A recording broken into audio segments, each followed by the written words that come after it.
पनवेल महानगरपालिका निवडणूक बिलगुल वाजला. महानगरपालिकेची मुदत दिनांक 8 जुलै रोजी संपणार. पनवेल महानगरपालिकेच्या नगरसेविका आणि कॉलनी फोरमच्या अध्यक्षा सौ लीना अर्जुन गरड यांनी पत्रकार परिषद घेऊन फोरमचे उमेदवार निवडणूक रिंगणात उतरणार असल्याचे जाहीर केले.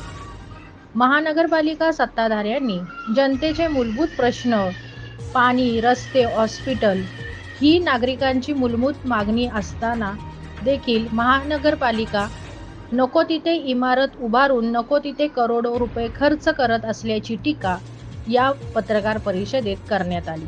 चुकीच्या मालमत्ता धोरणाविरोधात आवाज उठवण्यासाठी आगामी महानगरपालिकेच्या निवडणुकीत याबरोबर नागरिकांचे प्रश्न देखील घेऊन कॉलनी फोरमचे उमेदवार मैदानात उतरणार असल्याचे सांगितले. यावेळी फोरम समन्वयक मधु पाटील, मंगेश आढाव, वकील बलेश भोजने, अनिता भोसलेसह सर्वोच्च न्यायालय वकील जी.पी. खारगे आणि पदाधिकारी टीम उपस्थित होती. मॅडम, काय सांगाल? पनवेल मंडपाचा कार्यकाळ संपलेला आहे. काय उद्देश होता हा पत्रकार परिषदेमागे? काय सांगाल? काल पनवेल महानगरपालिकेची आमची शेवटची सभा होती. तर उद्यापासून प्रशासकीय राजवट लागू होत आहे आणि आता 5 वर्षाच्या कार्यकाळामध्ये कोणी कामं झाली, कुठला निकाल झाला नाही, होणं अपेक्षित होतं. सर्व गोष्टींचा लेखाजोखा आज आपण मांडलेला आहे. त्यासाठी आपण ही पत्रकार परिषद आज आयोजित केली होती आणि बरीचशी कामं जी आपल्याला अपेक्षित होती कामं झालेली नाही या कार्यकाळामध्ये. आणि अशा प्रकारे पक्ष पक्षाच्या विरोधात किंवा समाजात ते बोलणार नाहीये, पण इथे जे कोणी सत्ताधारी आहेत त्या लोकांनी अशा पद्धतीने फक्त ठेकेदारी मिळण्यासाठी इथे प्रस्ताव आणलेले होते. कुठला विकास काम करण्यासाठी कुठला प्रस्ताव इथे आलेला नाहीये.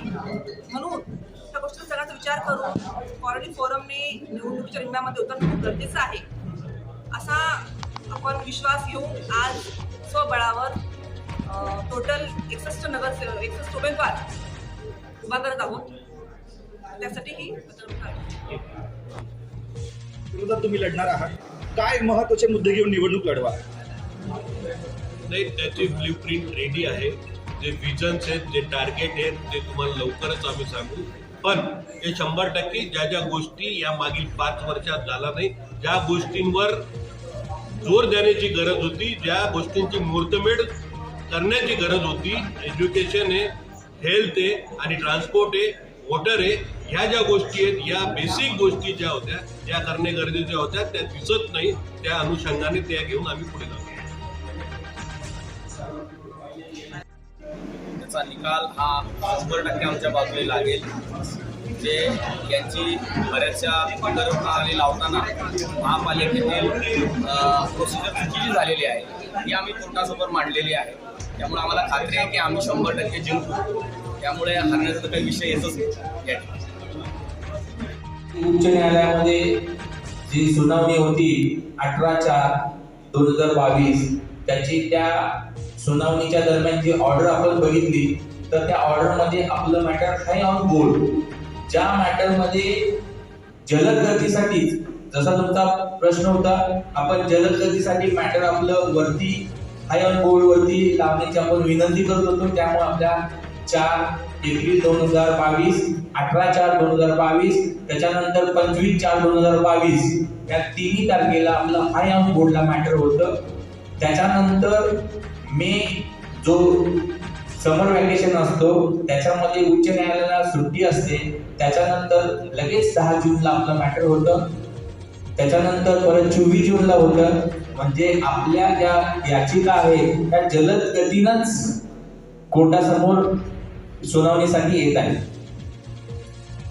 पनवेल महानगरपालिकेच्या निवडणुका होऊन 5 वर्षाचा कार्यकाळ संपत आलेला आहे. या कार्यकाळामध्ये मला प्रामुख्याने जाणवलेला अभाव म्हणजे इथल्या आरोग्य सेवा. आपण बघू शकतो की पनवेल महानगरपालिकेमध्ये आरोग्य सेवेचा जो दर्जा आहे हा अत्यंत खालावलेला आहे.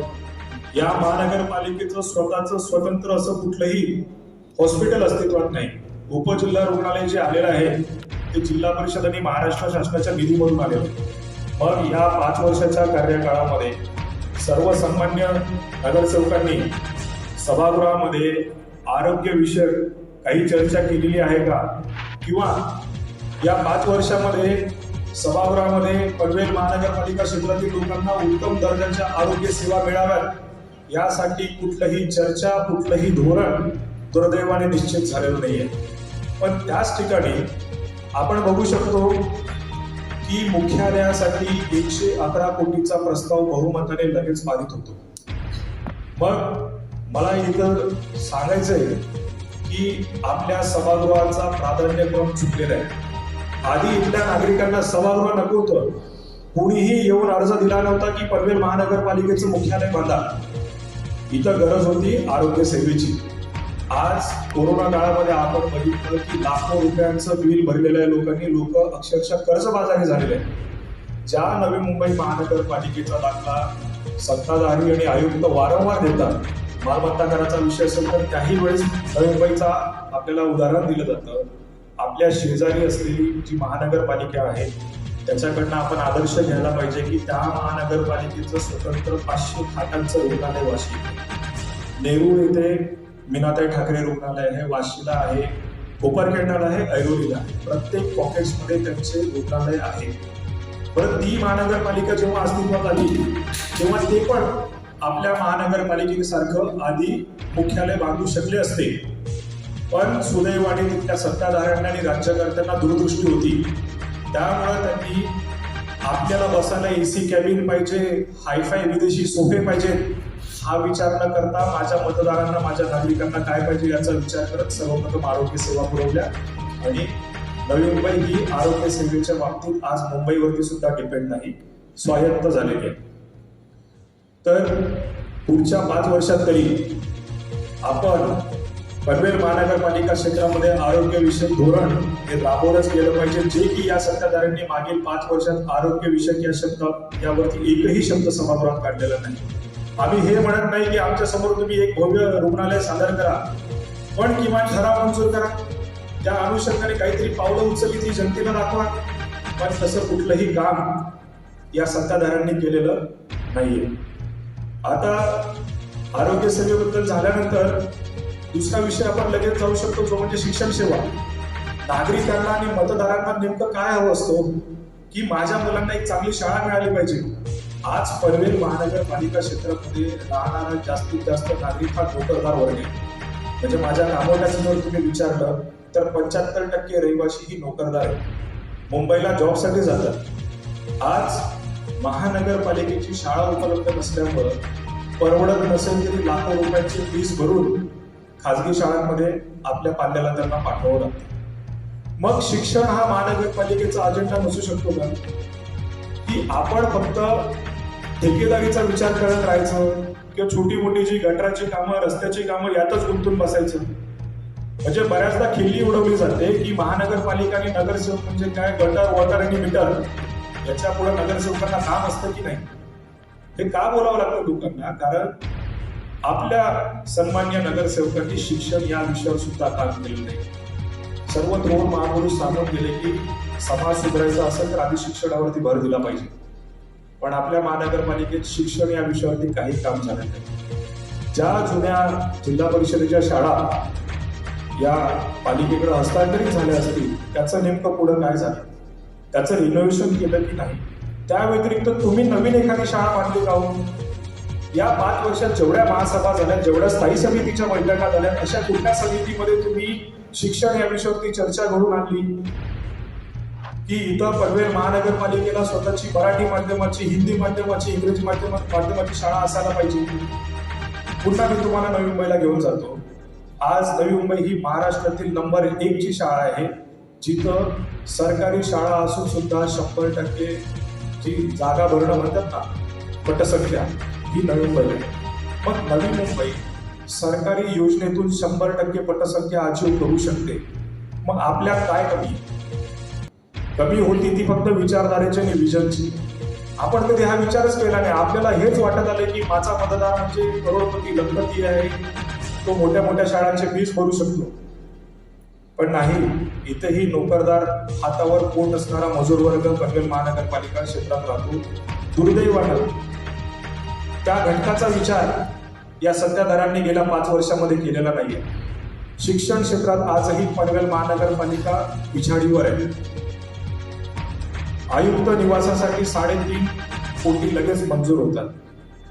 महापौरांसाठी 11 कोटीचा बंगला मंजूर होतो. मला सांगा, ती प्रायोरिटी होती का आजची?